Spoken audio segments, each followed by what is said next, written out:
Begin with the prayer and the pledge, please.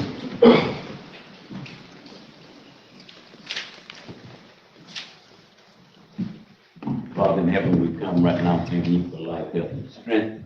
We bless in your name because your name is the only one we've been taught that man can be saved. And we ask you right now, Father, to bless us as we go through and try to do the business of this county, this state, and this country.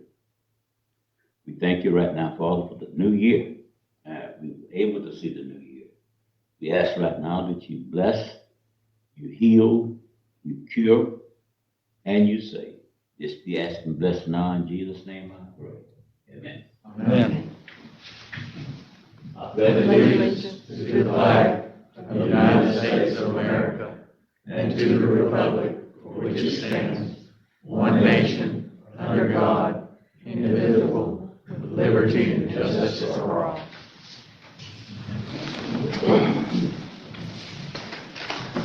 Good evening.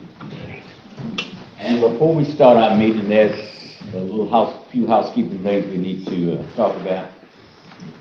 One of them is the conference line has been set up, and the number is 1-917-900-1022.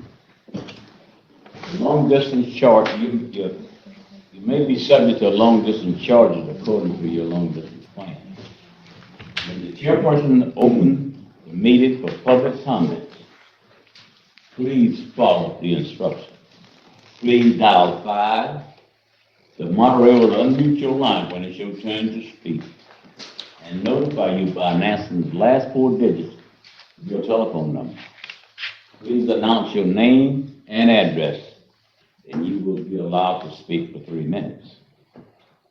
Any person wishing to address the board regarding an agenda item will be given 3 minutes for comment. With that being said, we will go to our agenda. Motion to approve the agenda. Motion second, all in favor? Aye. The next thing on the consent items, or anything on the consent items we need to pull off or talk about, or we take them as a whole? Yes, sir. I have a couple of questions, and it concerns the consent item number 11. Okay? It says the board to consider approval of request to ratify grant application submitted to the Gulf Consortium for the additional funding needed for the dredging projects at Keaton Beach and Steinhatchee Boat Ramp as agended by the grants writer. Okay. And as I was reading over this weekend,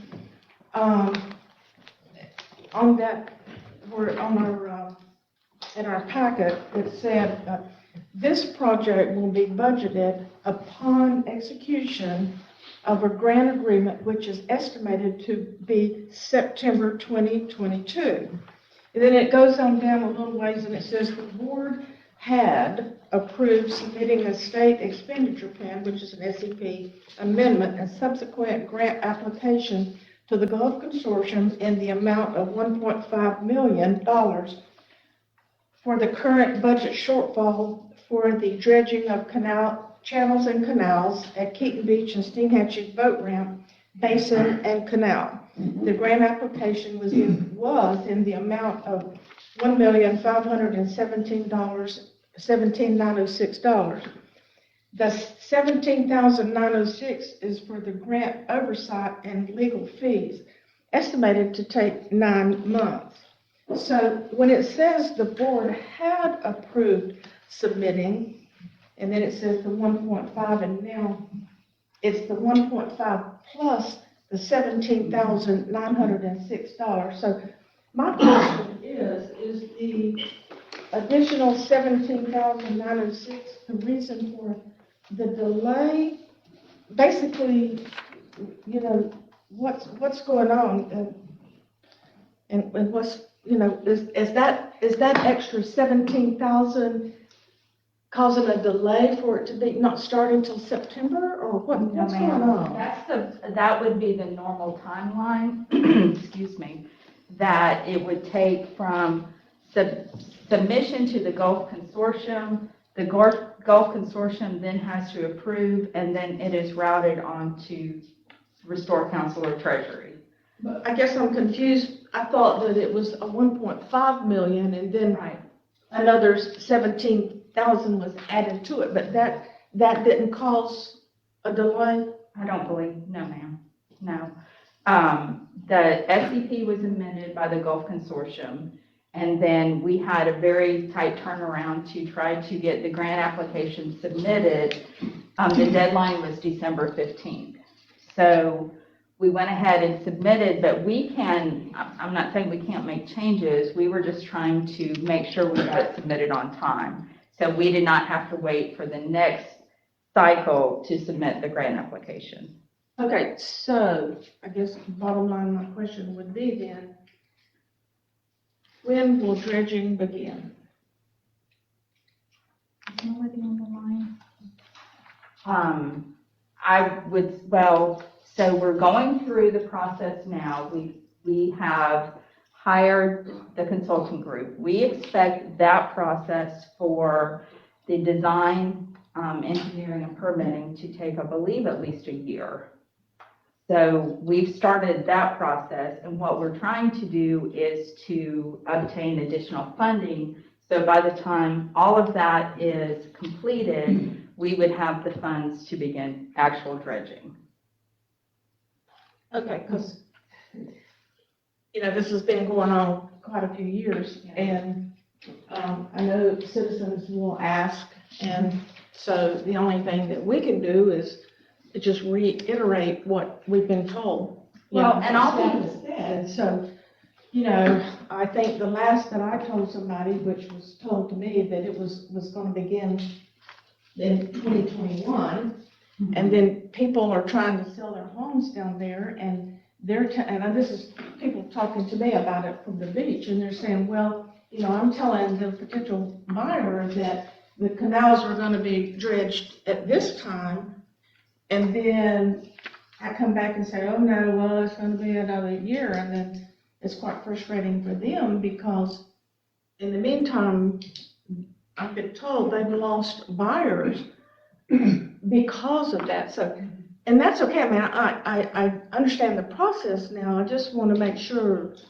that when we're asked that, and we give somebody, I don't want to keep telling people, oh, it's gonna be on this time, and they think that's gonna happen, and it doesn't. Well, let me do this. Let me go back to staff, and I can also, we can make sure with the Gulf Consortium, the timeline, because I think that timeline maybe has changed a little bit. Let me get an updated timeline that we feel comfortable with, and I can email to each commissioner, so we're all on the same page. Yeah, and I appreciate that, and I'd rather, if it's gonna be 3 years, which I hope it's not, but if it is, I would rather know that, and so that when I'm talking to people, then they're not expecting, oh, it's gonna be done this year or next year, and then, you know, it just kind of makes us lose credibility. I understand. We'll do that.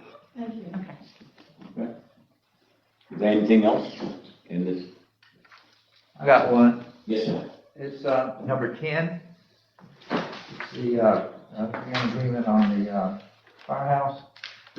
Again, this is they keep updating their grant agreements, but this one's got, again, if funding's not available, you know, they reserve the right to not do it. Okay. Venue, guess where venue of any dispute's gonna be? Come on, tell me what it is. Leon County? You got it. You got it. Leon County. Jury trial waived.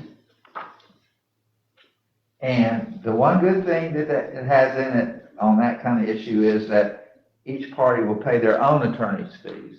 You know, sometimes it's the winner pays, you know, the winner gets fees from the loser. But this says that each one will pay their own. So again, these are grant agreements. You know, you can't change it, but I just want y'all to be aware of it. If you know, if something catastrophic happens and they can't fund it, then we don't get it. So do we need to know the process or let it ride? No, you know, you want the money, you want the firehouse, sign the agreement. But I just want you to be aware of what you're signing. You know, of the 466 pages of this agenda. I do know. But who's counting? That's all I had, Mr. Chairman. Okay. Any other? Make a motion to approve the consent agenda. Second. Motion second, all in favor? Uh, Aye. Okay.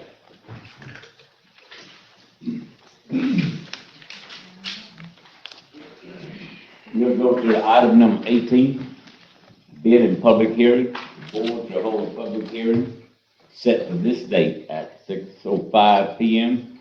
or soon thereafter as possible on the application CPA 21-01 to amend the next of the Taylor County Comprehensive Plan by adding property rights elements to the said plan. There was something on the news today about that. You all hear? The fellow from Walker County was talking about it. Mr. Wanda, you know anything about this? Have you read that? About McCullough County? About Walkup County, yes. No, sir, I haven't.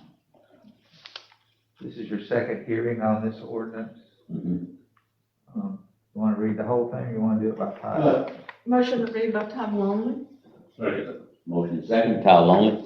Mr. Bishop.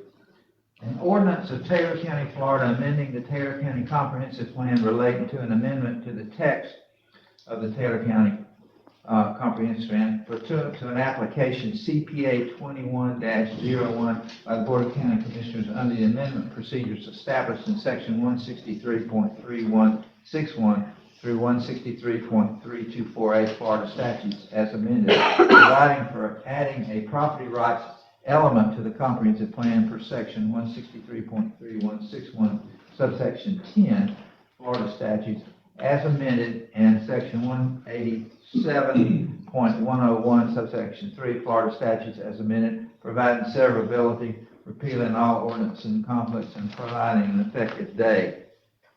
And if you want me to add to this a little bit, for y'all in the public, if you look on what's called Roman numeral 12, property rights element introduction. It's right after right in the middle of the ordinance. And what it says is the objective of this is in local decision-making, the county shall consider the statement of rights as enumerated in the policy. And those statements are, in local decision-making, the county shall consider the right of a property owner to physically possess and control his or her interest in the property, including easements, leases, or mineral rights.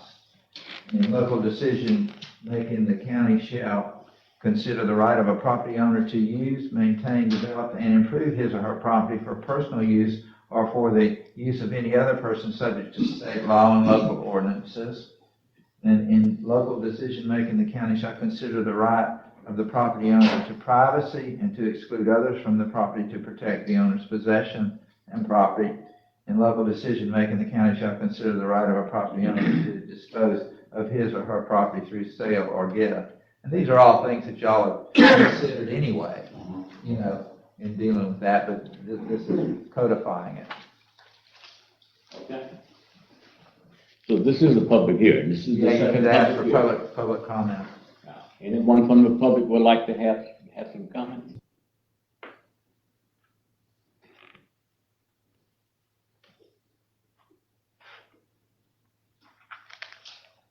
See, there's none. Is anyone on the line would like? What about commissioners? Not with me. Okay, none of that. We have to have a motion to accept. Yes, you do. I make a motion to adoption of the property rights element comprehensive plan. I'll second. Motion second, all in favor? Roll call. Roll call, okay. Commissioner English, Yes. Commissioner Moody, Yes. Commissioner Newman, Yes. Commissioner Fegel, Yes. Commissioner Dent. Yes. Okay, good deal. Thank you. All right, we go to the next item, is 19. Hospital items. The board to discuss Dr. Morrow's Hospital or DMH board as agenda by Commissioner Fegel. Yes, some of you commissioners were not here, but going on 2 years ago, we appointed Ashley McCormick to the hospital board. And as of this date, she still has not participated in the board activities or been there. She has relayed to me that she's still interested in participating in this board. Tell me what's going on. I checked with, if you'll recall, the last time the board discussed this particular issue, there was consensus to request assistance from Representative Shoaf's office. And they were to request an Attorney General opinion regarding this matter. I did call Representative Shoaf's office last week, I believe, and asked them if they had an update, and they had just learned that the Attorney General would not provide legal advice. They, the representative from Representative Shoaf's office offered to gather additional information, which I would forward him any of the legal documents, everything that we have on this particular issue. And he has offered to try to get a committee opinion to see if there is an avenue in which to address whether this law needs to be changed or what we can do at this point. So the Attorney General will not render an opinion? Because it is, they consider it legal advice, which they do not provide. And what kind of committee is he trying to form? So it would be legislative committee staff, is my understanding. So is, Mr. Bishop, is this a legislative process then, that we have to wait to go through? If they're going to do anything with regard to a new statute, because we had the opinion from Mr. Moore, we've had an opinion from Mr. Curtis, and of course, Al got my opinion too. And I was kind of hoping that the Attorney General would give an opinion, but I haven't had really good luck with the Attorney General's office getting opinions from them lately. I sent another one out, and I didn't get an opinion. That's a practical matter. It just needs to be resolved one way or another. You've got a citizen that volunteered to be on a board. We unanimously appointed that person to the board, and it needs to be resolved one way or another. Either she's not going to be on that board, or she's going to be on that board. But it's been a long time, and we need a conclusion. So does the board wish for me to provide further documentation to Representative Shoaf's office and ask them to continue to pursue? Please, I would. Any other comments? I mean, and other than if there a different avenue, what I was asking is if there's a different avenue the board wishes to take, or if you wish to continue to wait for our representative's office to try to give us some direction. I don't know what avenues are available. Only thing I'm saying is it's just been a long time, and we need a conclusion one way or another. So if that's through Representative Schultz trying to do something, that's fine with me. It's just that, you've got somebody sitting out there that's been approved to be on a board, and it hasn't worked out. So either she's off or she's on.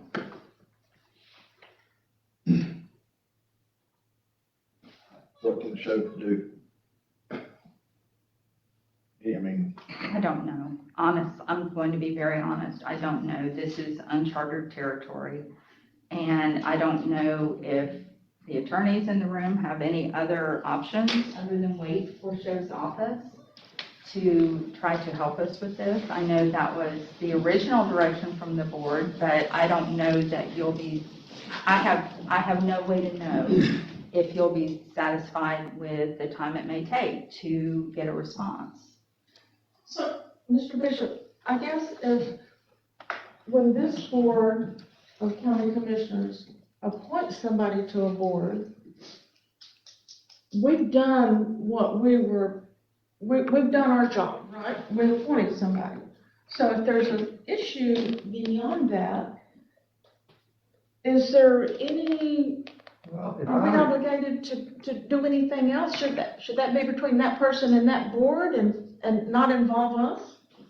Well, yeah, what I recall, what the hospital, and correct me if I'm right, Klein, that they agreed for her to come. There's just certain things that she couldn't participate in, and she decided not to come. Yes, the hospital welcomes Ms. McCormick as a board member. I think she had been advised by her counsel not to come until the issue of the public versus private hospital had been resolved, and so she didn't feel comfortable in coming until that was taken care of, and that's why she was not coming. We welcome her to the board. There are, even no matter what the situation, and that is, it has been advised on her own opinion that she saw through the Attorney General's office that she cannot be involved in any issues as it relates to Tallahassee Memorial Hospital with DMH, because she is an employee of Tallahassee Memorial Hospital, which basically takes into most of the things DMH is involved in. However, she's still welcome to come. We welcome her as a board member, so she's welcome to come. I think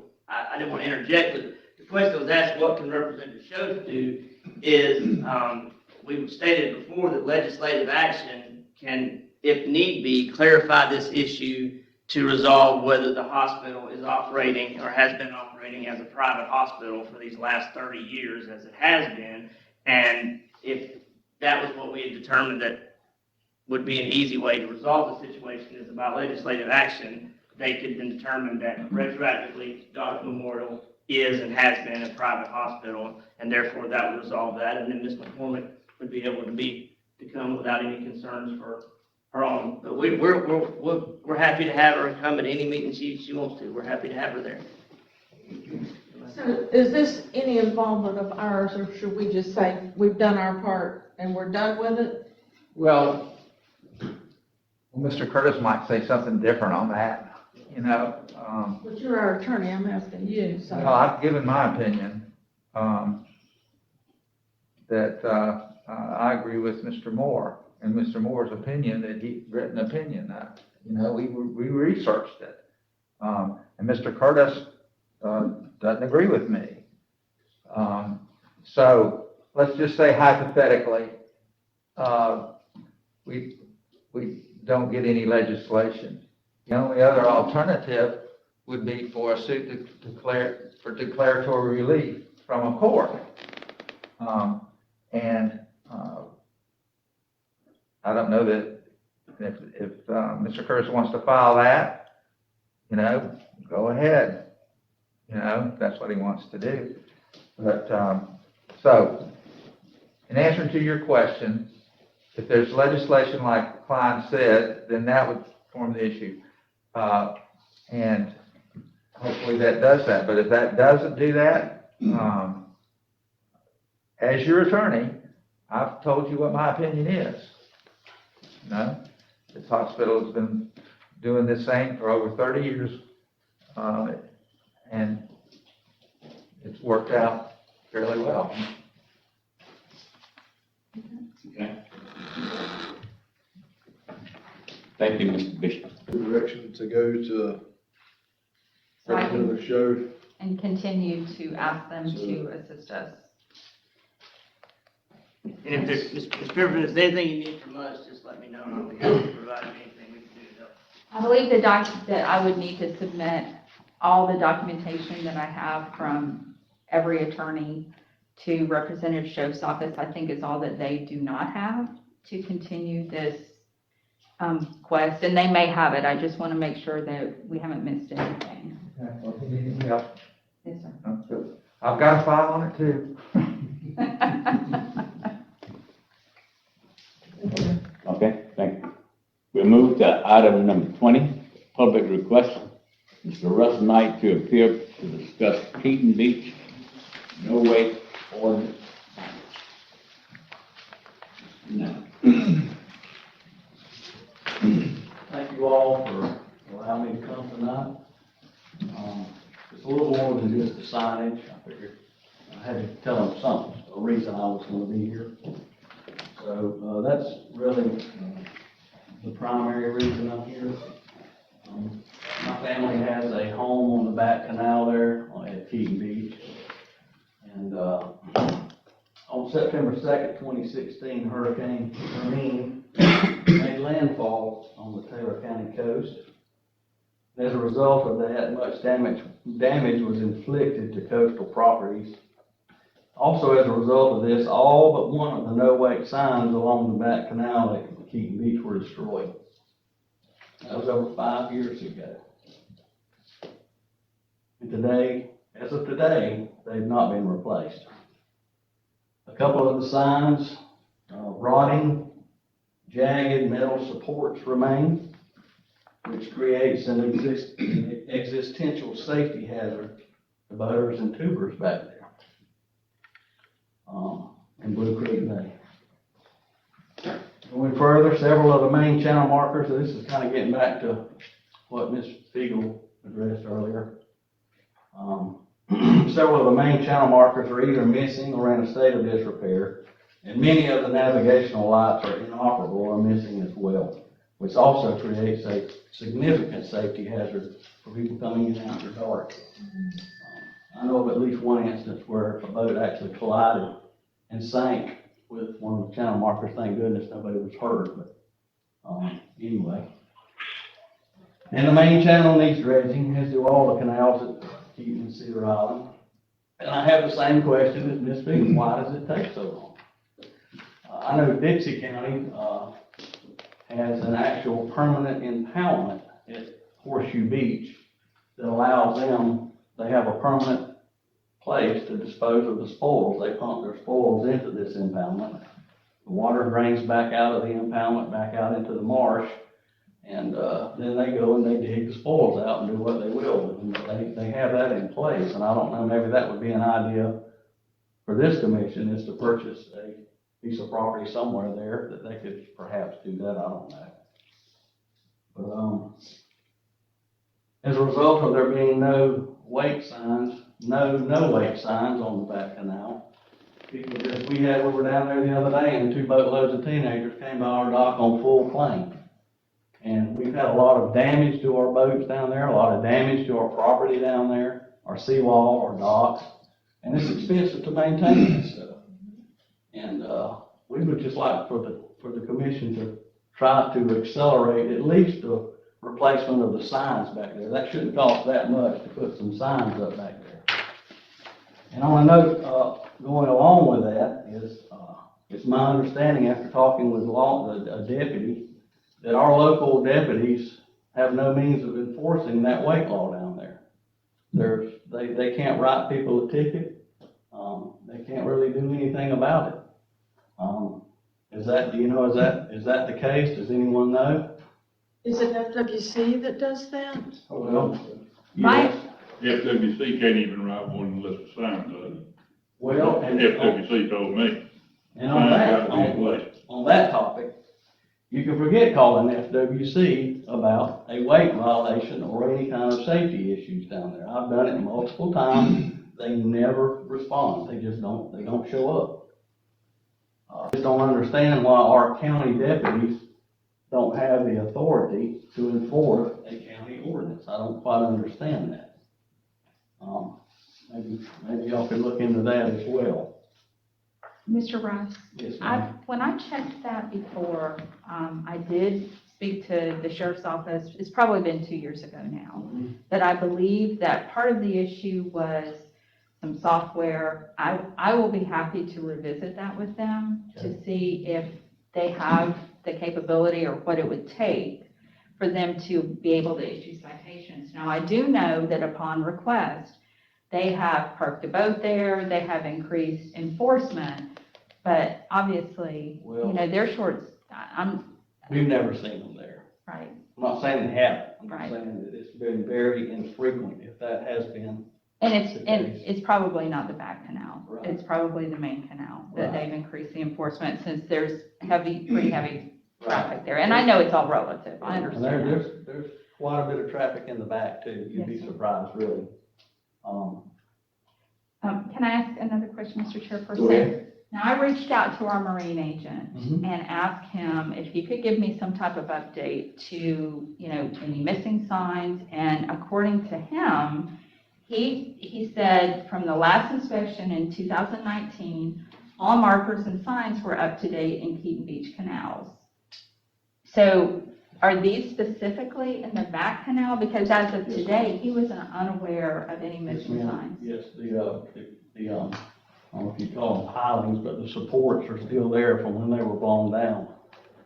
Okay, and I also know there was a specific issue when we tried to replace a particular sign that is closer to, it's in the main canal. FWC told us they were not listed on the permit and we could not replace them. So let me verify with him. Well, all I know is there were 3 signs back there before Hermine came through.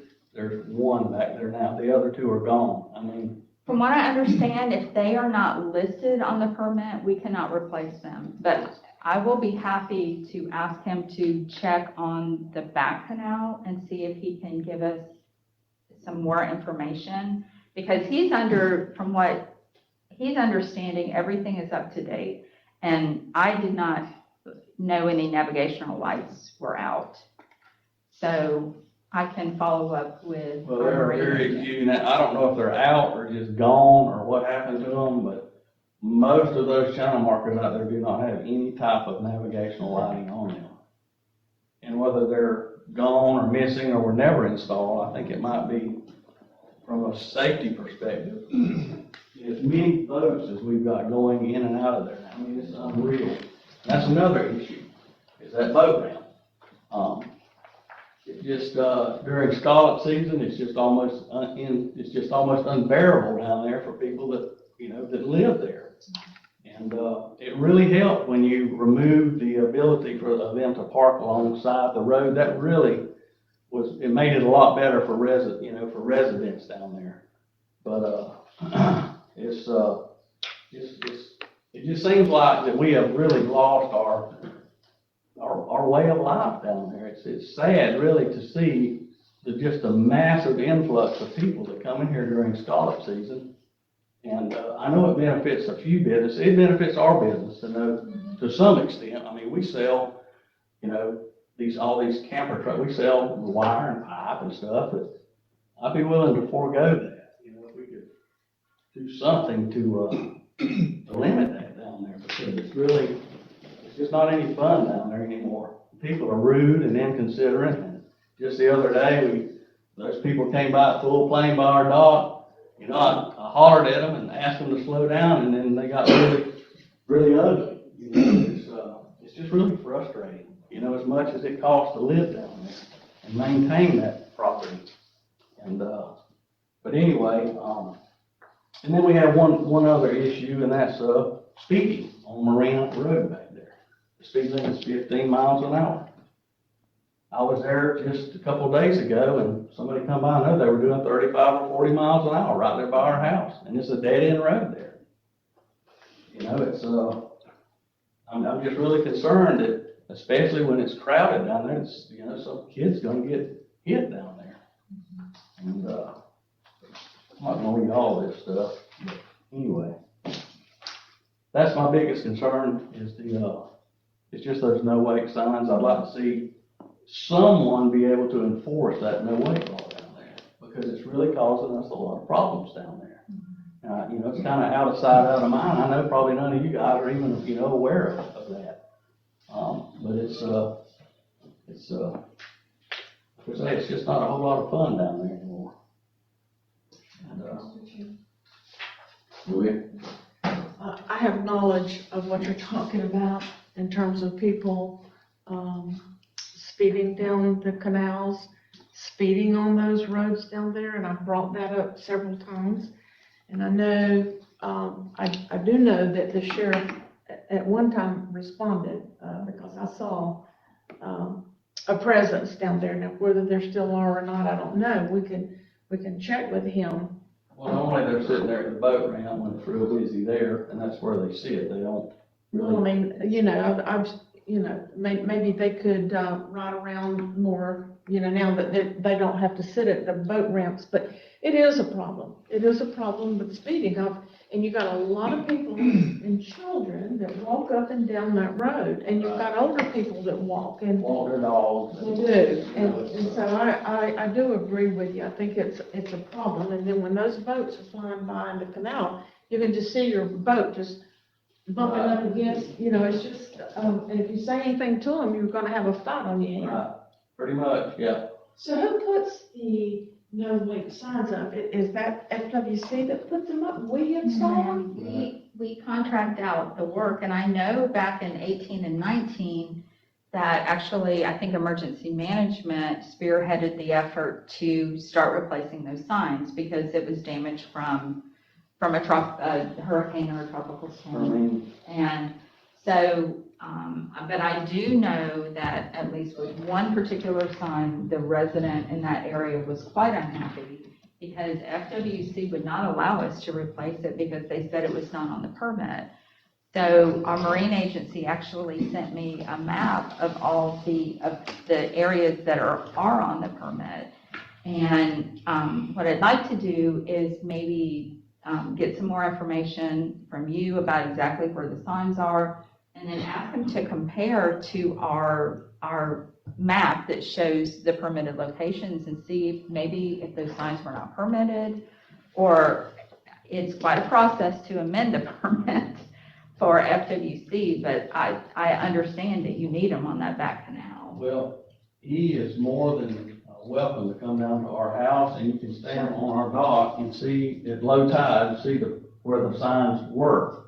You can see them, and you can see the post still sticking up there. Well, I can coordinate that if if it's what the board would like, I'd like to see if we can resolve this. Yeah, I And would like to see us make sure, let's do our part. And it sounds like our part would be to ensure that we have the signage and that we have working lights, in the channel, on every marker. We can do our part. Right. But aren't those checked on the routine inspection? That he's done? no, that, you're thinking of the river entrance lights that are inspected. So I this, thought we checked those as well as the channel marker. I don't believe so, but I know that, I don't think those are, I think it's only the river entrance lights, but I'll double check with Victor and see. I mean, he only had today to respond to me, but I'll follow up with him and see what we need to do. Okay. I guess that's it. I appreciate you coming forth and, letting us know about these issues. Well, I wanted to do that before I wound up in jail for, firing a shot across somebody's bow down there, Yeah. Don't want it to get to That's that. another It's- person there. It's getting pretty wild down there. Yeah, it really is. And I'd really like to see somehow, I mean, I want everybody to have a good time. Don't get me- We go down there to have a good time. But we also, my daughter lives there, and it's, and again, that's some of the most highest tax properties in the county down there. And, seems like it's like pulling teeth to get services down there sometimes. But anyway, thank you very much for hearing me out. I appreciate it. Thank you. Yes, ma'am. Yes, ma'am. I just wanted to add a comment that my name is Denise Campbell, and I'm at 20550 Keaton Beach Drive. And the traffic down there is sometimes just horrendous. People speeding down there, pulling boats and everything.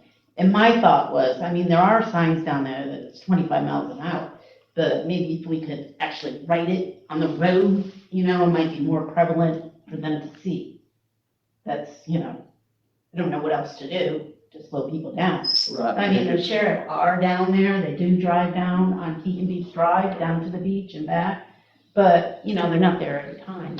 So the little signs that are on the side of the road, nobody sees them, 'cause they're over on the side. So, that's just my thought, I don't know if we could do that or not. You wanna put speed bumps on the road? No, thank you, not unless it's my house. Didn't we opt for the bumper strip or something? I don't believe so.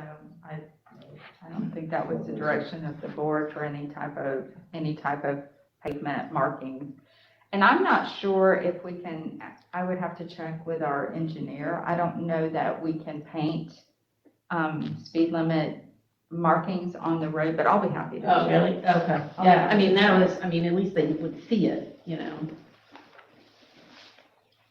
I think people see that sign too, more than what you might think. Yeah, the sheriff had down there one time, those ones that leap up saying your speed is and everything. But it was so far down towards the beach, it was over the bridge. So by the time, they had a half a mile to go, before they actually saw what they were doing.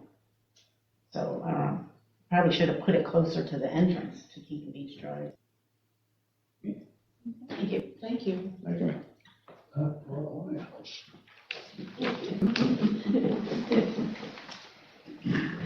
Thanks for coming. Thank you, Mr. Russ. We're gonna see about, administrator's gonna check on that and get back with you and get back to there, okay? All right, thank you. Go to 21, Tanya Hobby, Hale County Health Department Administrator to provide with a big word, what kind of? Omicron. Favorite update. My favorite thing to be safe. Okay. I sure was hoping that I was not gonna have to come back in front of y'all about COVID again. But unfortunately, I'm here, and, y'all have seen in the news that we have the new variant. It is more contagious than, but it seems to not last as long and not as severe as it has been in the past. I got some stats, as of, December 28th, hospitalizations were down over 80% in the ICU. Bed utilizations are down nearly 90% compared to the Delta variant in August of 2021. We have seen an increase in testing, and cases. Today we tested 214 people, which was doubled from the last week. And then as far as cases, from October 24th to December 30th, we had 106 cases compared to the week before we had 17. So we're seeing an increase. One of the things that my nurse practitioner and I spoke about today is we were talking about the testing, and apparently it's taking about 5 days into the symptoms for the test to show up positive. So that's contributing to some of the spread. But we are here to assist in any way we can. The way to treat this, of course, is doing the antibodies treatment, getting vaccinated and being boosted, and then wearing masks in high risk areas. So, but Ms. Lawana wanted me to come and give y'all an update, kind of where we were here in county, and that's what we're seeing so far. I gave y'all each a handout. We're doing testing at the health department through an organization called NAMI from 7 a.m. to 5, and then vaccines from 8 to 4. Yes, sir, Monday through Friday. Can you speak to us just briefly about the flu? I'm hearing on the street that there's a lot of flu cases coming on. Can you address that? I didn't look at the flu rates, but I do know that I was speaking with Chris from the hospital, the meeting, and there has been several people that have gotten COVID, the flu together, or COVID strep together. I do know that there has been, the last time that I looked at it, the cases were going up, but I don't know the exact percentage, but I could send that to Ms. Londa, and she can send out the rates. Is it A and B, or is there something different? A? Mostly the same. Yeah. I think you're seeing a lot of concomitant infection, unfortunately, and in some you've seen flu, strep, and COVID all in one. But to what Tanya said. I can't imagine. Well, and some of these, I mean, the COVID cases that we're seeing are very similar to the flu. I mean, it's malaise, it's fever, it's body aches. You're not seeing the respiratory hunger we saw before, where when you classify COVID, that severe disease, where these folks are so hypoxic. A lot of these people were able to treat in the ER, hydrate, and get them home. One of our biggest things in working with DOH is going to be, and this has been rampant across the state, we don't have enough testing across this state to handle the people that are saying, oh, I don't feel good, I need to go get a test, and they can't find the test. And so the Walgreens are out, or it's taking a week to get appointed, or there's not another place to go, so where are they going? They're going to the ER. And this is occurring all over, so you're getting sick people that really don't need to have an ED visit, but all they're wanting to find out is are they COVID or not. And that's the burden that we're going to have to work through in the next several weeks. From the state's perspective, that's one of the things we're trying to handle right now. I gave you just some comparisons as Tanya was talking about the rates. This one is really important to see. Because when we sat here and talked about this in the summer, we talked about this high influx with Delta, and we were as many as 17,000 hospitalizations at one point. 7,000 more than we were with Alpha when we hit that peak in the summer at about around 10,000. Well, if you look at the Omicron, we've only got 5,000 hospitalizations today. This is today's data, which is great. It's just showing you, as I said, highly communicable. You can present it very quickly, but you're not as sick as you were before. So a lot of these folks who are treating and streeting is a term we use in the ER all the time, getting them stabilized and getting them home where they can rest in bed and recover. So our biggest things, as Tanya said, is vaccination for sure with the booster component, because that does add that protection, but more importantly, having the testing readily available so we can confirm or not. When we run a test, yes. I guess the contractor's on Monday through Friday, is that correct? Are they having problems with supply testing? We did run out of the rapid test, the last couple of days, but they have a new shipment coming in tomorrow. But we've had the PCR test. It's just not, you don't get your results back for 2 to 3 days, so. In a case like that, if it's folks that you've been working with, do you treat those folks as if they are positive? Or We haven't had a problem running out of tests in the hospital. If you come in and the physician suspects, we're okay thus far in supply.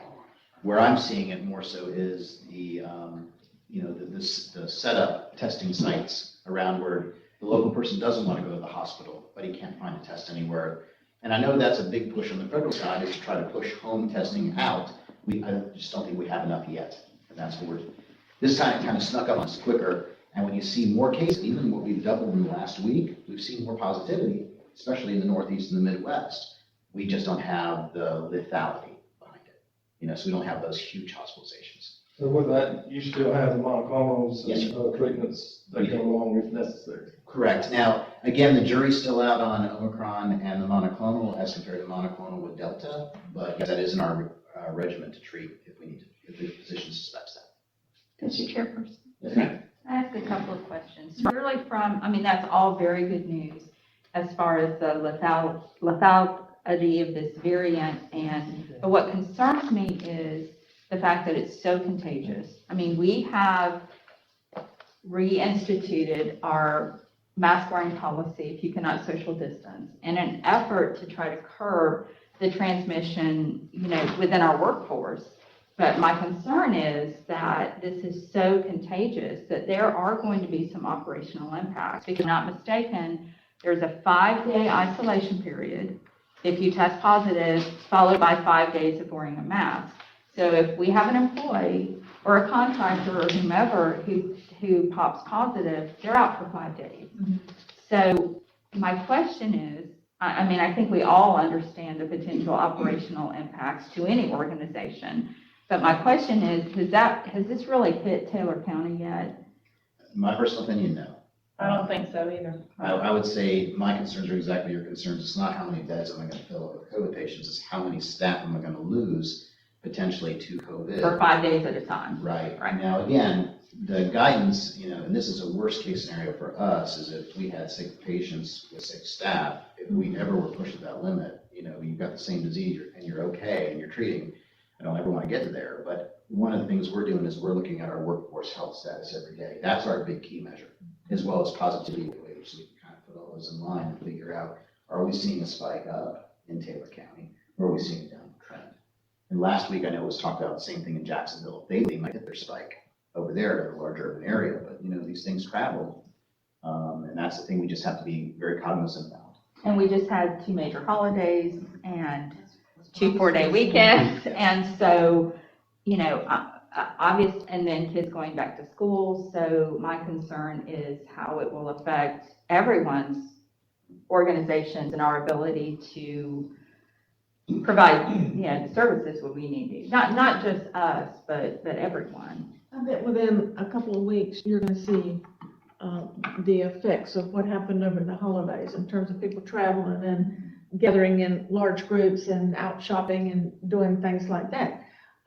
Couple of things. I did read where, I think it was one of the hospitals in Tallahassee were saying, please do not come here for a test. That's right. Go somewhere else. Now, of what you're seeing with the cases that are positive, is it an age group or is it across the board? Everyone. Okay. Yeah, there's no, in this case, you're seeing pediatric cases, and you've got 1,350, let's see if I'm reading that on the far right there, yeah, and then 64 kids that are hospitalized. You're seeing a pretty strong component of children that are getting infected, whether they're getting admitted and hospitalized, different story. But I haven't seen any difference in the age span specifically to this one. In fact, our COVID patients we have right now, our healthy 92-year-old is doing pretty well. If the patient wasn't discharged today, our other one, is moving along, okay. But we expect to see that. Our COVID, the official COVID unit, which was the ICU, is ready to be turned on at a moment's notice. We have a staffing grid for that.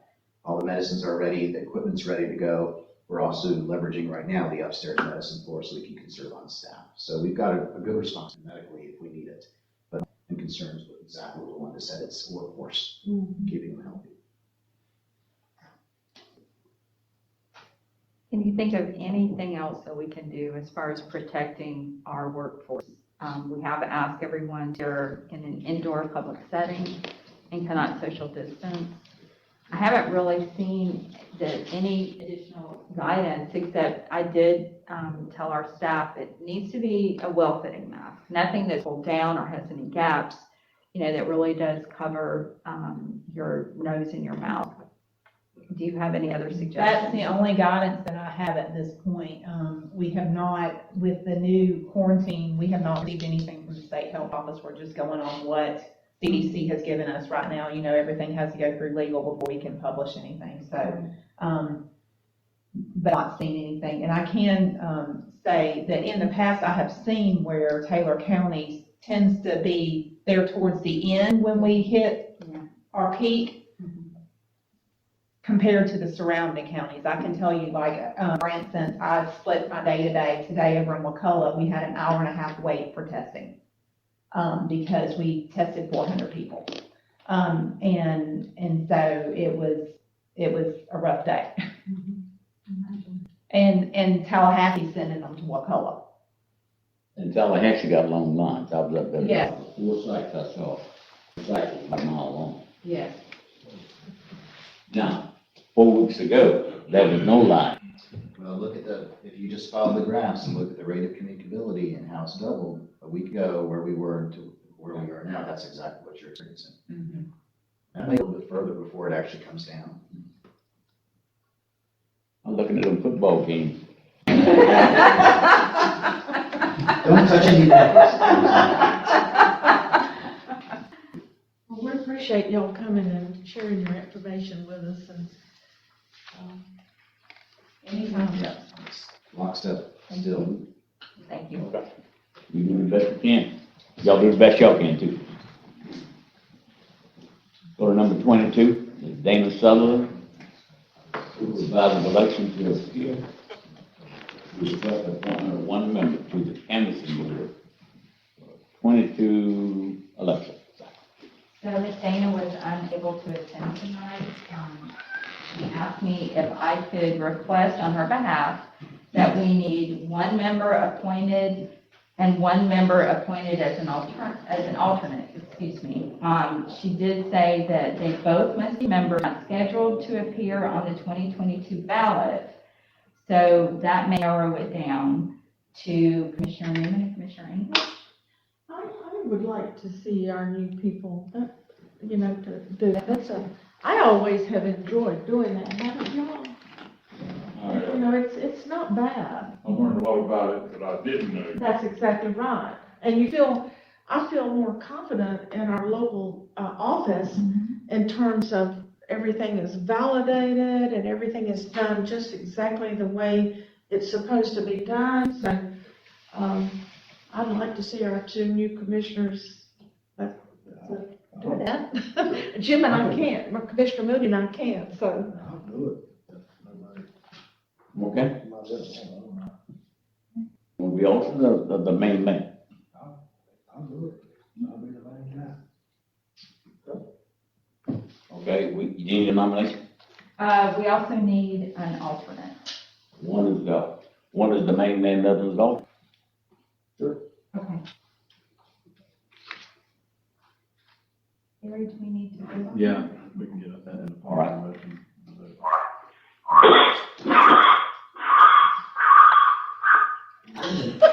I'll make a motion that Commissioner English is the one that main one, and that Commissioner Newman is the alternate. I'll second that. Motion second, on favor? Aye, okay. Thank you.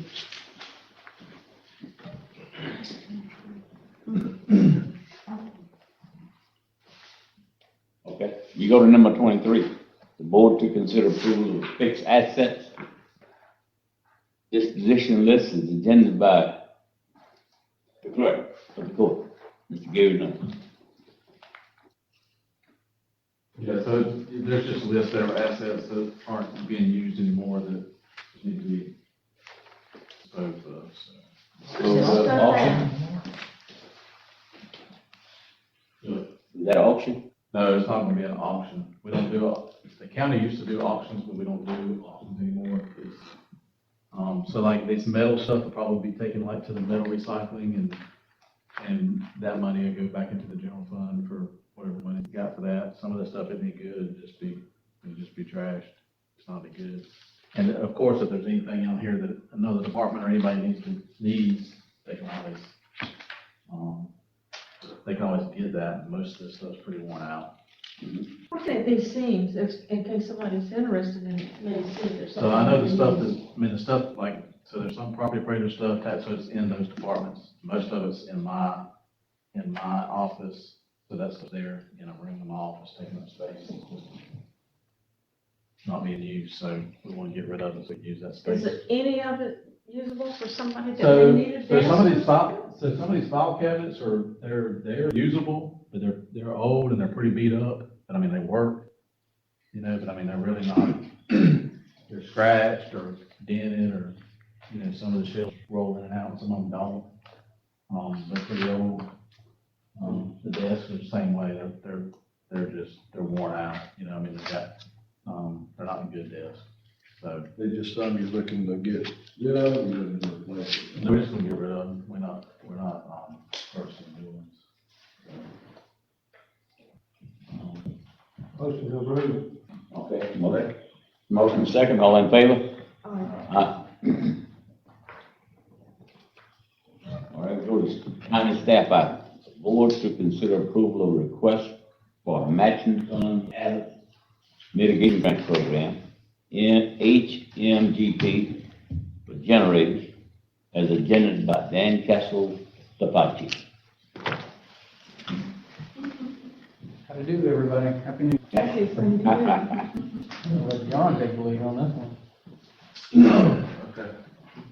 So, what we have, we're to purchase generators for fire stations and the airport.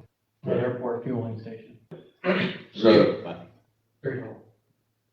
so in it being a matching grant, obviously, you're awarded a specific amount, then in the county, or the agency has to provide the match for that grant.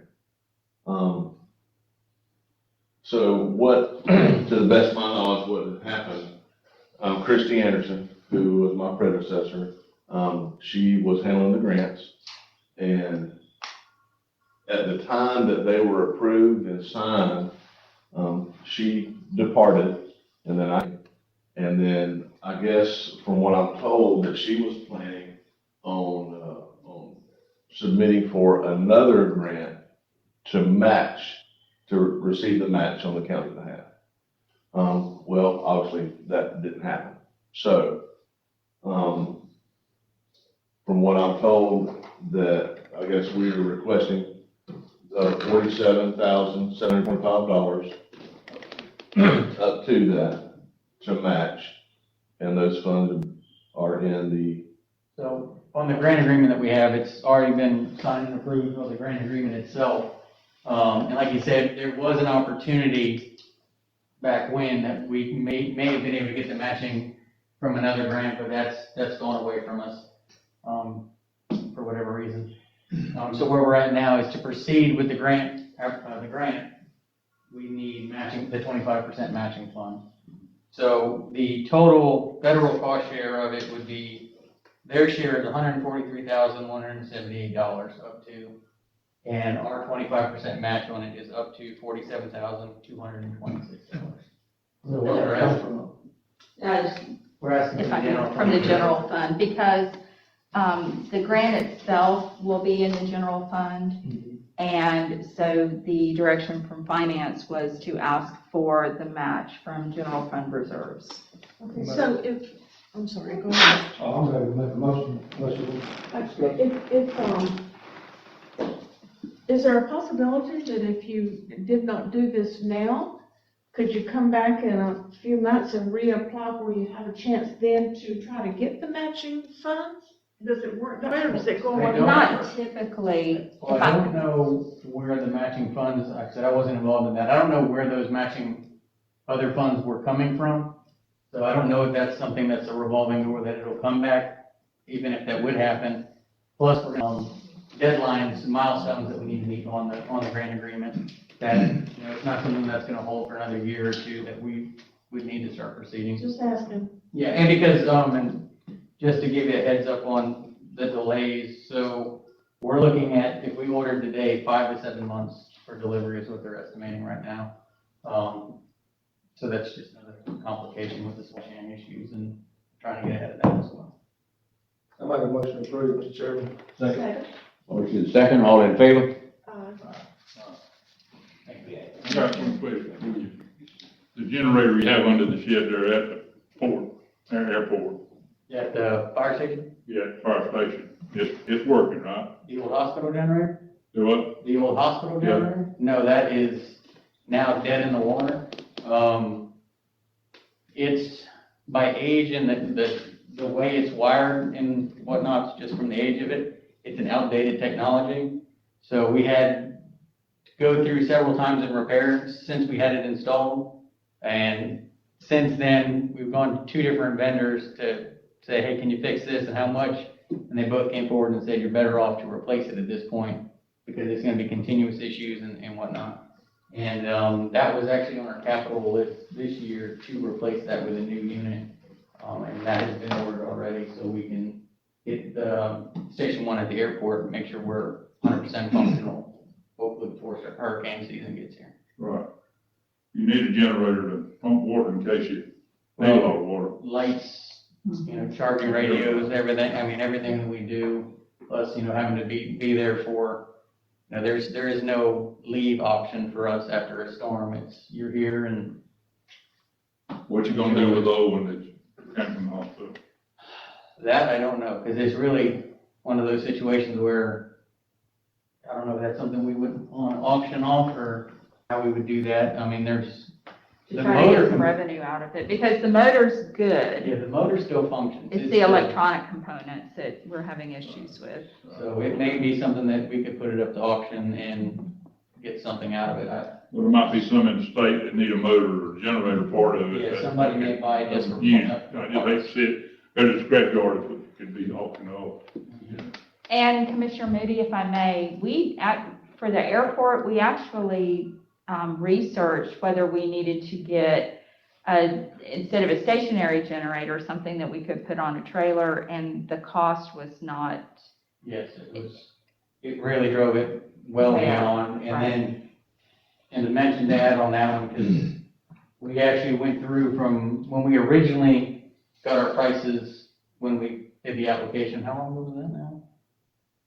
It's been a year, I think it, A couple of gray hairs ago. right. But, so we had asked for certain sizes because we needed to get those in quick so we can get the applications in. And since then, we had to go back and say, okay, were these quotes still good? And of course they're not.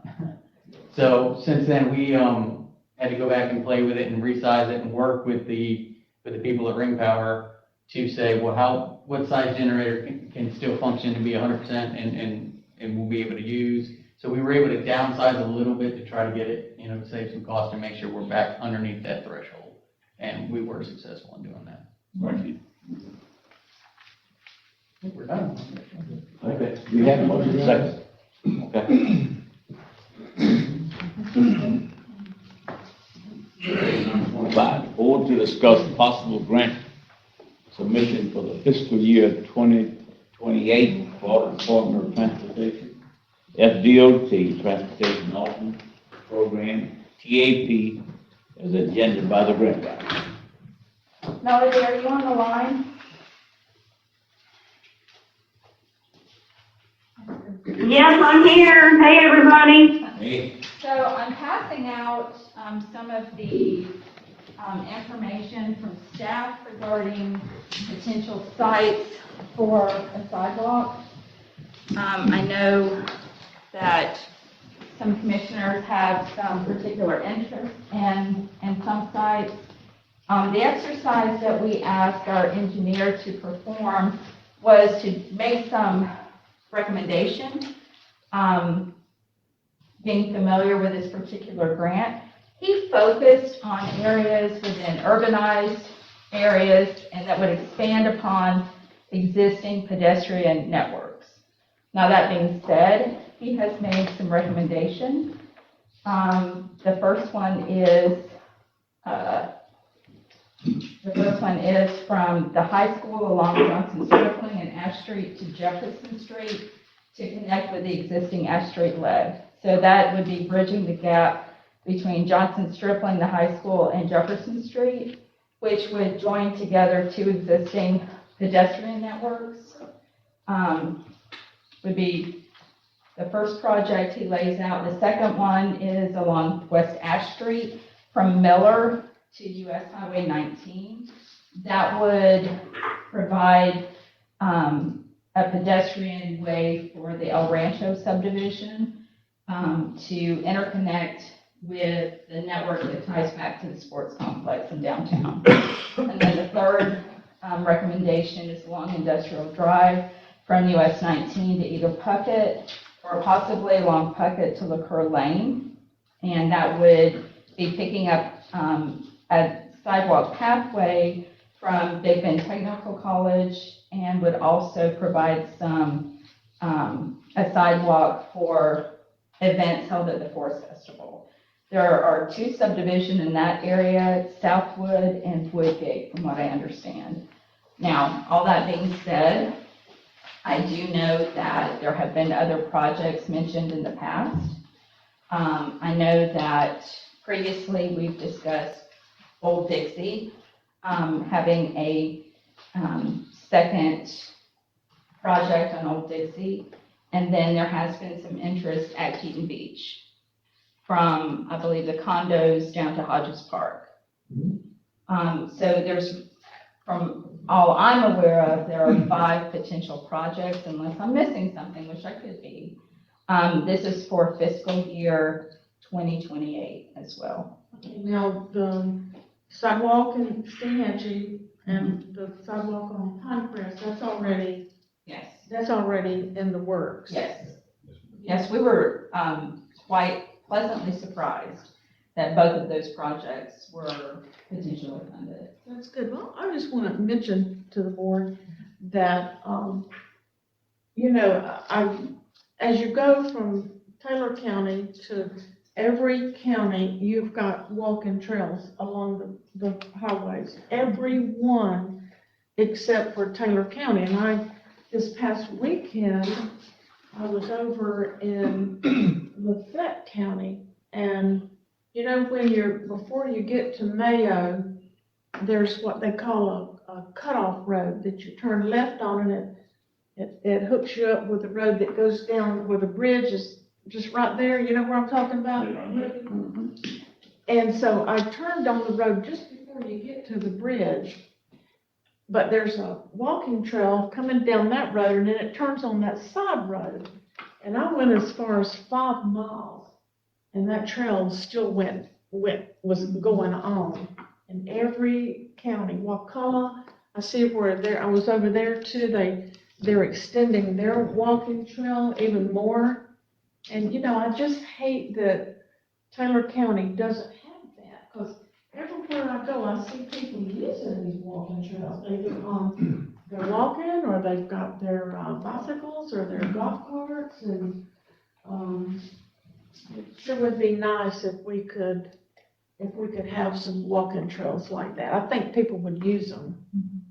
Well, and there are several ways to look at a project like this. Of course, our engineer is going to have, his methodical way that he goes through and looks at, where the population of people are in highly urbanized areas and how to connect different networks of trails. Some of our folks will want to look at, very specialized areas. Some, there's a public safety aspect. Melody, now, can you give us some insight on our mobility plan? And, do you have any particular recommendations taking that into consideration and what Commissioner Fiegel mentioned? Well, excuse me, the mobility plan addressed our connection to, in the future, to the Suncoast Trail, which will run along US 19. The state has ran into some problems with that as far as accessibility. Then, of course, we are still working with the state and Florida National Scenic Trails on the Coast Loop, which would be at Tennell and loop around our coastline and actually cut across to the Hampton Springs area. So in the future, we can connect with the C Loop, which is the trail system in McCullough County and connects to Tallahassee. We thought that was going to come, and as you know, we received a letter from our congressman saying it was going to happen. And then there were some delays and transfers within the federal government. So that is on hold temporarily, but it is going to happen hopefully sometime in all our lifetimes. But in the mobility plan, one of the projects that was addressed, and Commissioner Newton, you were at this, was from US 19 along Industrial Park Drive. When we had the public meetings, that was repeatedly addressed because of the Forest Festival, TTI, this is along there, and the children who access Forest Capitol Hall. At one time, just for your reference, phase 2 of the Old Dixie Highway Trail from Plantation onto Foley had been funded. We had submitted an application for that before. They pulled the funding after it was approved because the trail system from Keaton Beach to Dark Island ended up being 4 times the cost that FDOT had estimated. So that is, we know that can be funded because it had been funded in the past, but you know, I'm sure any of these projects addressed would be easily fundable, and the ones LaWanda addressed. Mr. Chairman, if I could, I just wanted to try to discuss, I talked earlier about safety issues, Keaton Beach. And so I don't think that's a secret. This particular strip would be from Keaton Beach landing there to Hodges Park. So I would certainly want to be considered, understanding the higher volume of traffic, safety issues, folks walking down those roadways. And we've discussed the speeding, it doesn't have to be reiterated, but if we had that sidewalk there, understanding the renovations that are going on in Hodges Park, we would somewhat be trying to get ahead of addressing the usage there and the volume that goes with that. I agree with him. I do think that would be a good place to have a sidewalk because a lot of people are using it, and I think that would be really a good one. I also would like to say that around that high school, there are a lot of kids that are walking over there, and they're walking there needs to be a sidewalk over there. A lot of They got a plum trail beat there at that bridge where you cross the creek. Yeah. They got a plum trail beating there. There's so many leaving the high school going toward Jefferson Street right there. Yeah. That is one that got run over right there. Yeah, so the 2 would be my priorities.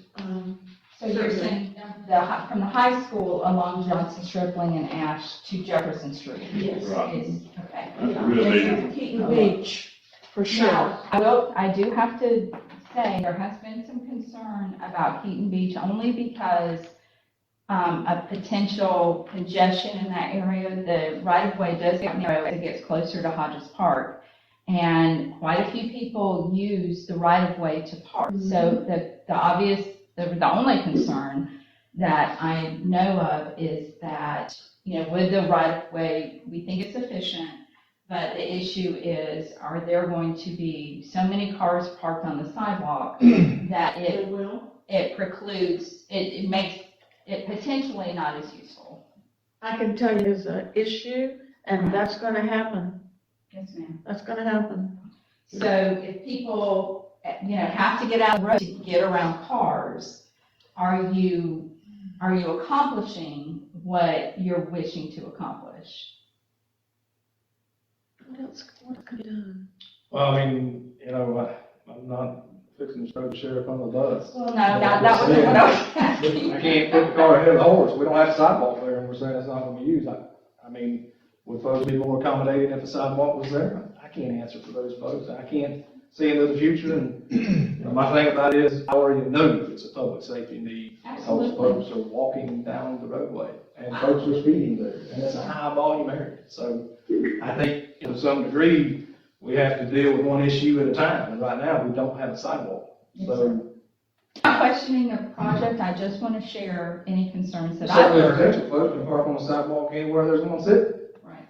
But that doesn't mean that there can't be measures taken to address that at the Well, appropriate time also. I think that, just from my experience of being there a lot during the summer, that pretty much every house during school season, there's not an empty, they're all in use. And as many a lot of people have company during that time. Sure. And so the cars are jammed up there and all the way.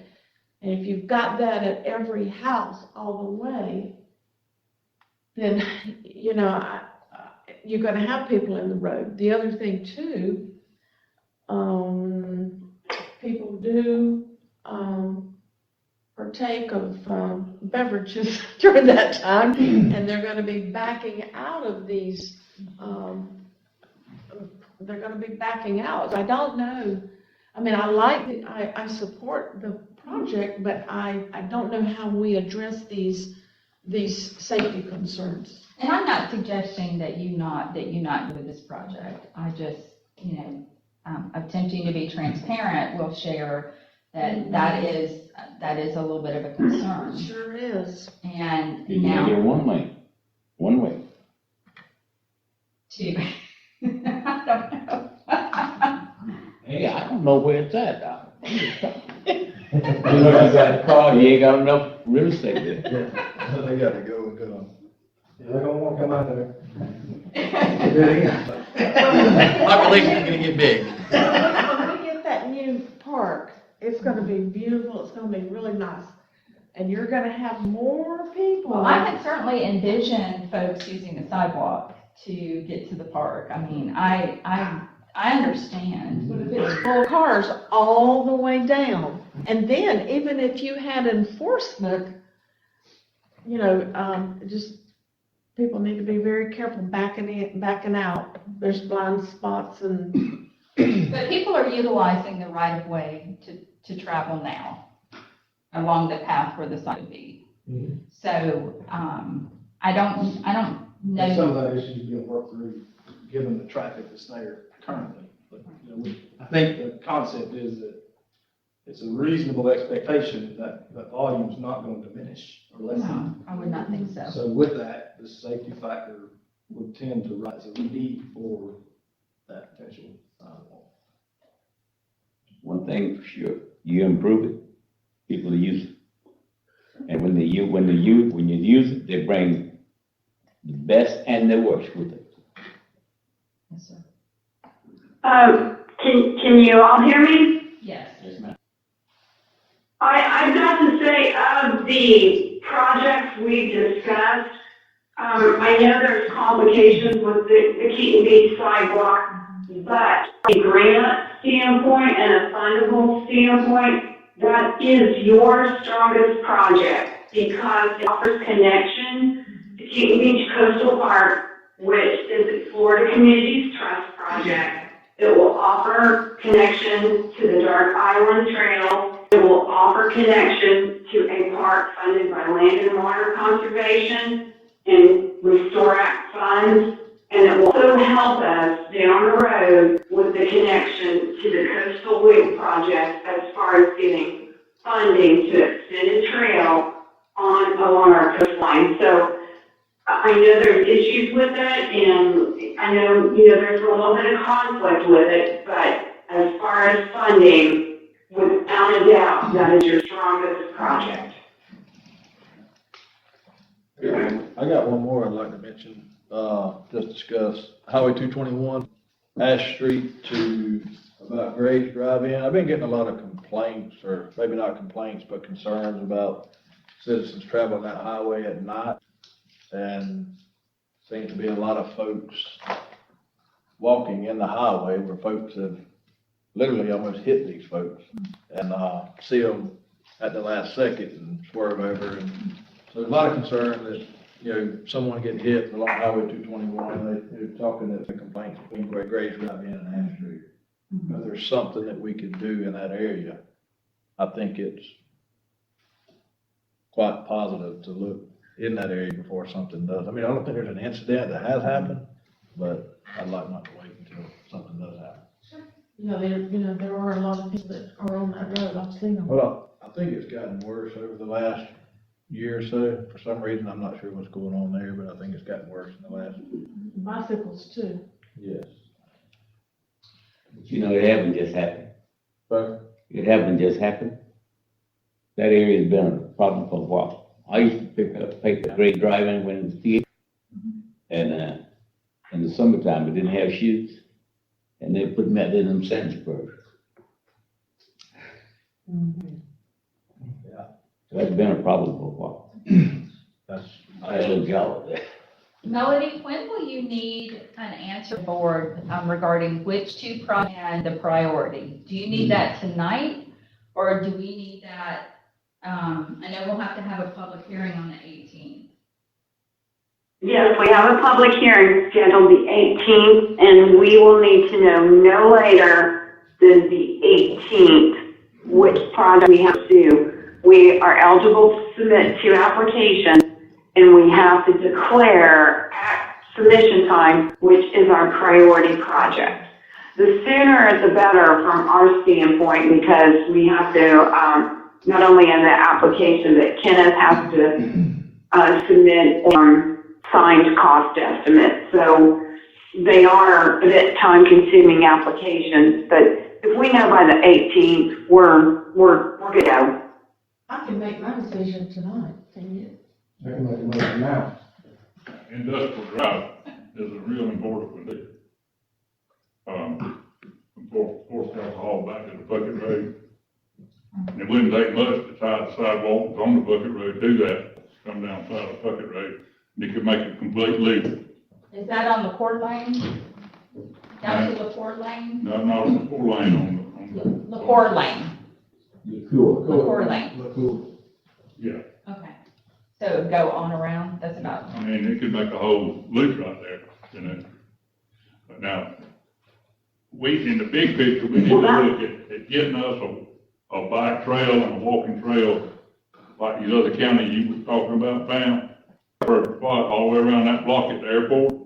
We've got parks in there, we've got county-owned property to park on both ends of that thing.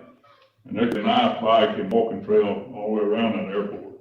That'd be good. I mean, in the future, we need to work in that direction. I think now, that's my feeling. Industrial Drive really needs a sidewalk from 19 to the Bucket Road. I mean, because every time you have an event at Fourth Alcohol Hall, I mean, people walking all up and down that road when they have calls and they have festivals and they have fireworks and all that kind of thing. I believe that the volume of people out there during that a sidewalk that you're gonna have people still all over the place because the sidewalk is not gonna accommodate everybody during those big events. No, I mean, safety-wise, I'm just saying, you need a sidewalk right there in front of around the park anyway, Well, okay, well, Oh, the question, that was. Yeah, go ahead. Mark Viola, 338 Slaughter Road. I just say down at festival, and I think the sidewalk would be great. But when we have an event, especially the festival, you're gonna have privacy parking issue, you're gonna have it at Keating. that's a good point. Because honestly, that is actually, because usually with fireworks, I parked at the airport and then walked down to the carnival and came back. And I had to get out on the road or pretty much leave the whole right of way because there were so many cars parked right along that. So I'm not against it. I mean, I think it'd be great to have it there, but that is something that's going to have to be considered with the amount of parking, especially since, the festival would be one that would probably benefit from it. Well, I think over around the high school, if you go over there, before and after school, you see a lot of children. The most important one I can see really needed for safety is right there. I agree. Oh, yeah, I mean, I think there's, all these candidates are tough decisions the way I mean, I will say, I'd be of the opinion that we could, select, I believe priority one is the high school Johnson Strickland area. And then given the favorability and the safety issues that Ms. Cox talked about, Keaton Beach, I'm willing to make it a motion to make priority one, on this list and, Keaton Beach sidewalk effort priority. Second? Motion second, all in favor? Aye. Aye. I'd like to keep this. Thank you. Yeah, I'm good with that. I'd like to keep these two, Miller to Ash and this 221. Yes. Rather than. I'd like to bring them up. I'd like to say, if we can put these on a workshop, And let's talk about a long-term walking trail, see out those ways to fund it. If it's at the airport, let's find it out, if it's not. And there's other potential areas, that would help be a connector and tie some of these together, let's talk. And if it's issue 221, solve all these sidewalk issues, start with this and see if we can prioritize. We got that big parking lot down there at Hampton Springs, and we got plenty of ditch on the Hampton Springs road. You could have miles and miles of lane, bike and walking lane, just like they got in Wakulla County, down the Hampton Springs road. We've got property there, we've already got parking lot there at Hampton Springs. I mean, you could have it all the way down to the end of the highway for that case, in the future, planning, of a big amount paved, like they got in Wakulla County down Yes. South 98. Yeah. You see people all over the place right there, riding their bikes and walking. If there's a way to follow up on the segment of Old Dixie that, Ms. Cox was talking about, the funding that was used in another project, if there's availability, obviously, we need it. I think you're correct. I think we should identify these projects, what we feel like are safety issues, and then the nice to have issue, because certainly a walking trail would be really nice to have. Sure. And, that gives us something to, like you say, to potentially look for funding and make a list of our needs and wishes. But Dix County Railroad bed. Yeah, we talked about that one time. Yeah, I know we did. They missed that But boat it's right still here. there. They missed that boat a long time ago. We wasn't none of those county commissioners at the time, but they could have had it from right there downtown all the way And I think to it's, 30 out there. I think it's still a potential One time. from Plantation to 30. I think that segment might still be a possibility. That would be a good one too. If we could look at ownership, I have done a little bit of research there, and there's one minor segment that's not owned by CSX, I believe. So if that were something they weren't gonna use, that we could seek out and the funding could be located. Melody, do you recall what happened when we looked at that previously? Was that on Old Dixie? Yes, there were quite a few right-of-way issues.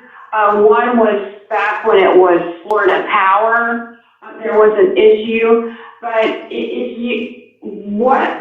I will look into, when we did the mobility plan 3 years ago, we focused more on all of our potential state connections.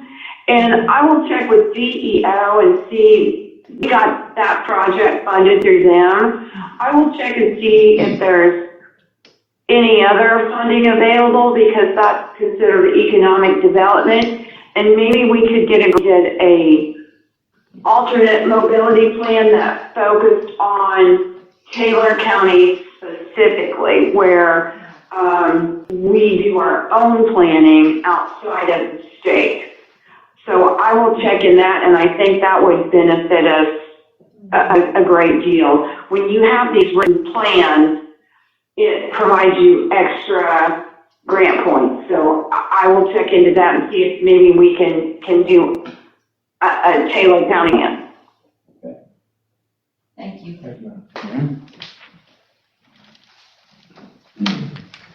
You got the direction you need? Yes, yes, and we'll have our public hearing at the next meeting that we're required to have, and we'll go from there, but you give me what you need for us to get started to work on these 2 grants. Thank you. Thank you. Thank you.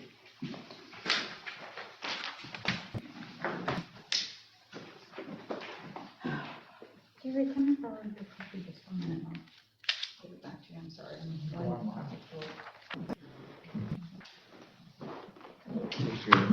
The next one is 26, county administrative item. The board considers approval of professional service agreement with Government Service Group, ESG. Yes. As you recall, the board approved the bid committee's recommendation to award the American Rescue Plan Act bid to Government Services Group, also known as GSG. I realized over the weekend that within your packet, we had neglected to provide one document that I would like you, if you would, to turn to. This is the request or the proposal submitted by GSG, and on page 16, they actually lay out their task work plan, which is something that we did request in the, from them, from any potential bidder. So GSG has provided this draft contract in conjunction with the task to meet plan that is an appendix in the project, because I want you to understand, what we're potentially agreeing to. So basically, they have submitted a proposed plan to assist Taylor County with funding needs analysis and subsequently identify proposed projects. That's page 16, you said? Yes. That's Jefferson County up there, look back to me. Well, maybe I gave you the incorrect document. I'm sorry. It Okay. is. I'm sorry. Is it Jefferson County? Yes. Where's it?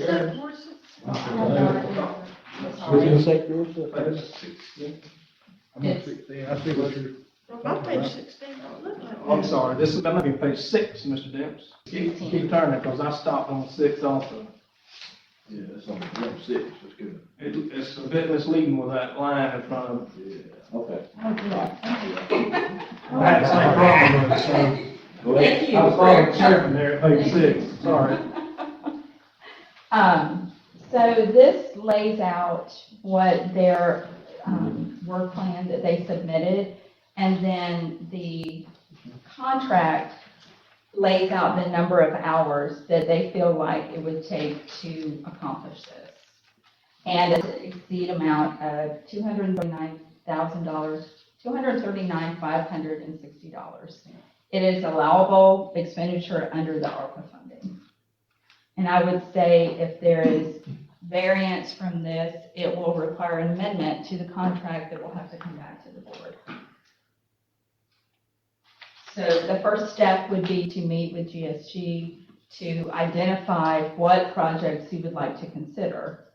Now, we have been holding our ARPA funds until we receive a report from Army Corps of Engineers for any stormwater impact, which we expect to receive in March. So it's possible that we may wish to wait until we hear back from Army Corps of Engineers, but I do believe that there is a report that has to be submitted at the end of March. So at the very least, I need to sit down, if the board wishes to move forward with GSG, and lay out what steps need to go.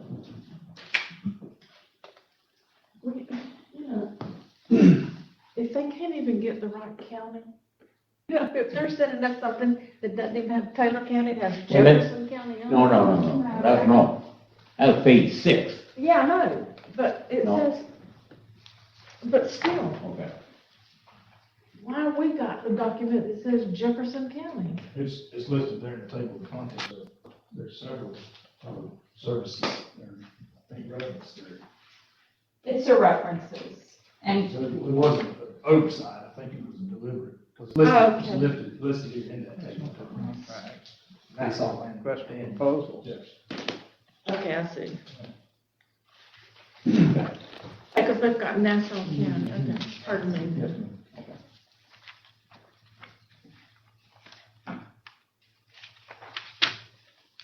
My name was the board, if there's more discussion of it.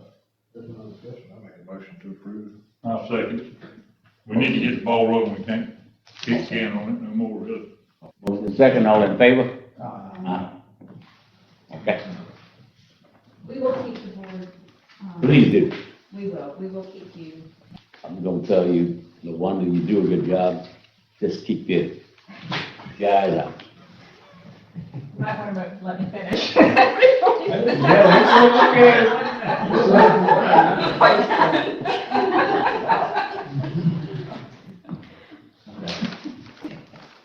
I'm sorry. Back. Might be one of them. Back up.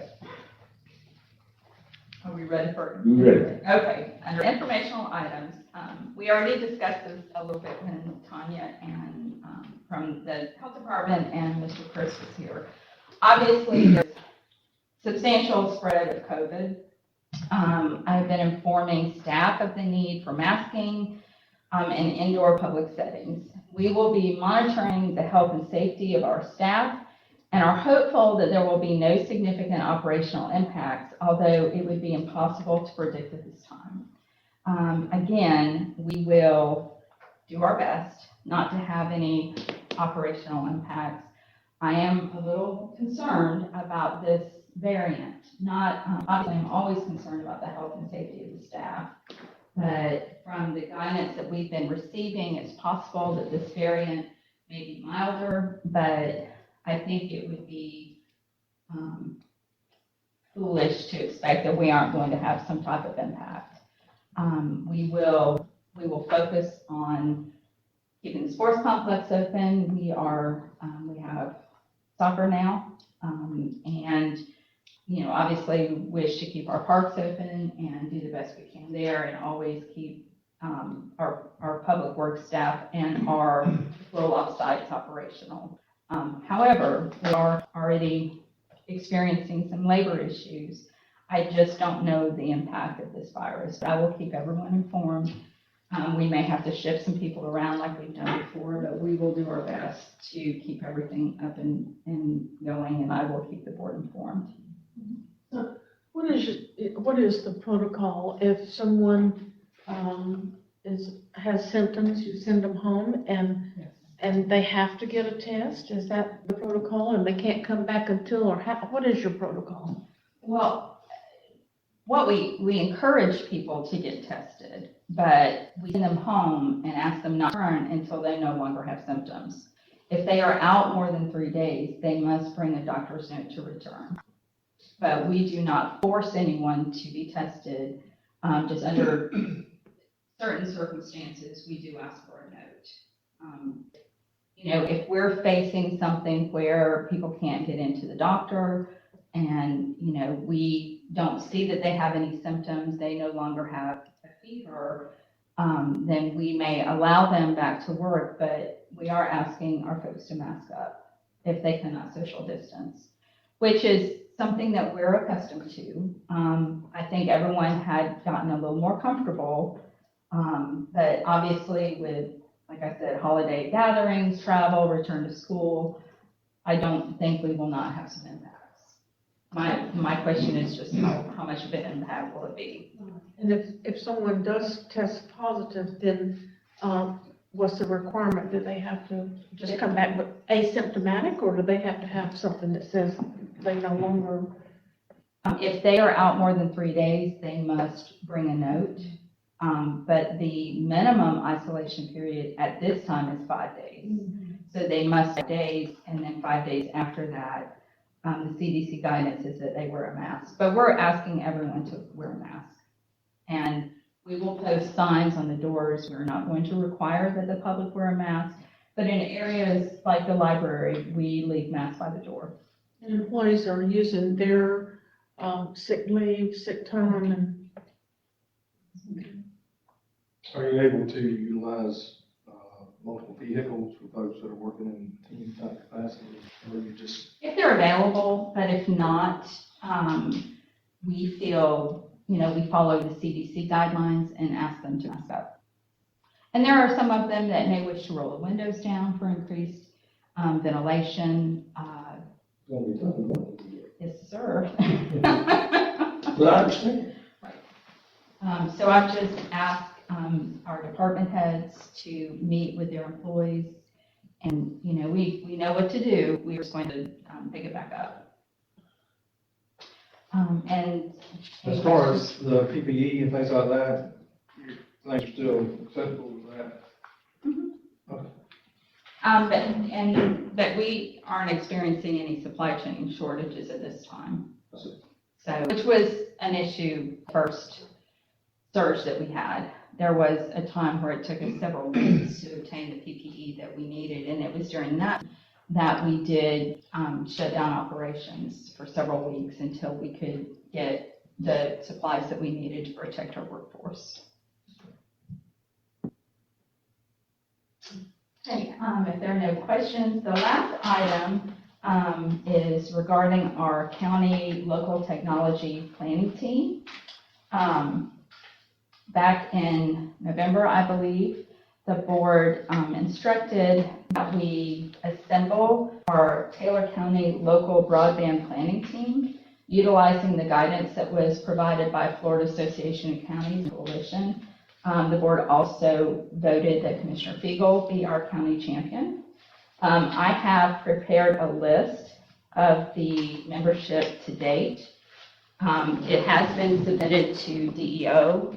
It is utilizing the guidelines that Florida Association of Counties cited, but I would, of course, like you to review the list just to make sure I didn't leave anybody out. And we will be planning our first meeting in the upcoming couple of weeks, I would say. So that's not necessarily anything you need to do now. I just wanted to provide information so you have it handy. The only sector representation that I have not found was someone from a state park. I reached out to DEO and asked them if there are any other, any contacts that they have. And also, she has provided information for a Comcast representative to be on this planning team. have you heard anything about Amazon? I was told this past weekend, when I was talking about this to some people, and they said that Amazon was either in the process or whatever going to offer services. And I said, well, do you know anything about that? No, I mean, I really wonder what there is to, and I don't really know enough about it to talk about it, except that, that's what they said. I thought, well, if that's going to happen, then what's going to happen with this project? Well, this project has such a short turnaround that I don't know that what the impact will be. Basically, what we'll be doing with this project is a survey and a needs analysis, which I think will be very telling. And I feel very fortunate that we have two representatives from Comcast. Randy Newman has agreed to serve, and also Donald Bowden, who is retired from Comcast, has agreed to serve, and they know a lot about where fiber is in this county and where it is not. So I think they will be very helpful. And there may be some discussion about regional needs, but of course, as entities develop means to access this funding, there may be other opportunities down the line. Mark, have you heard anything about Amazon? Did you say Comcast or Consolidated? It was Comcast, but I think it was. Well, no, Comcast as well. Donald was with And Consolidated. Fairpoint and Consolidated. Right. Yeah. Okay. So if y'all know of anyone I potentially missed. I mean, we tried to pull this together as quickly as we could to get it off to DEO, but please just reach out to me and we can, and we can make changes to this. You've done a good job. Thank you very much. The attorney, I see you don't have an attorney name up here, Mr. Bishop. We got old Curtis on there. Okay. Well, no, sir, he's representing TCDA. Thank you. Is that it?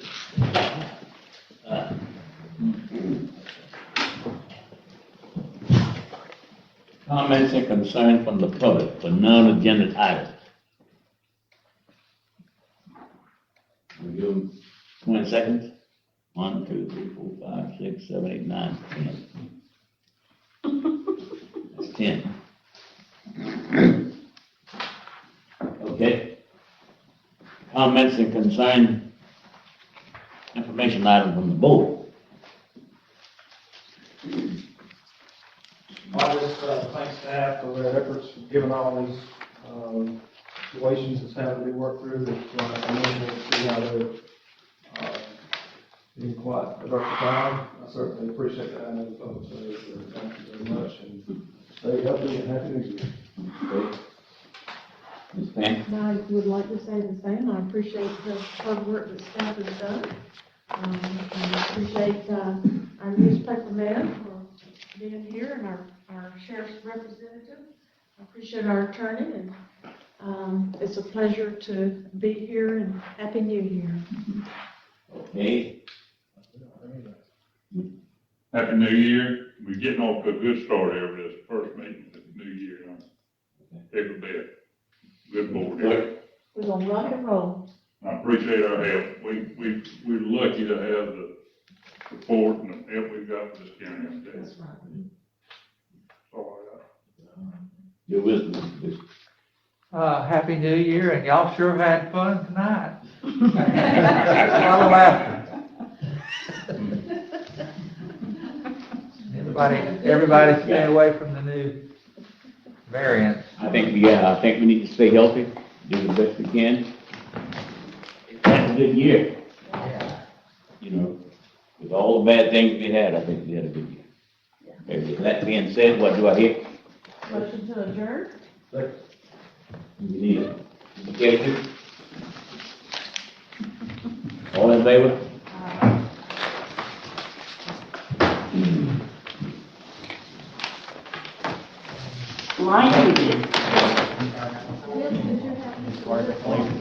Yeah. I had some night I thought about your pen. Oh, don't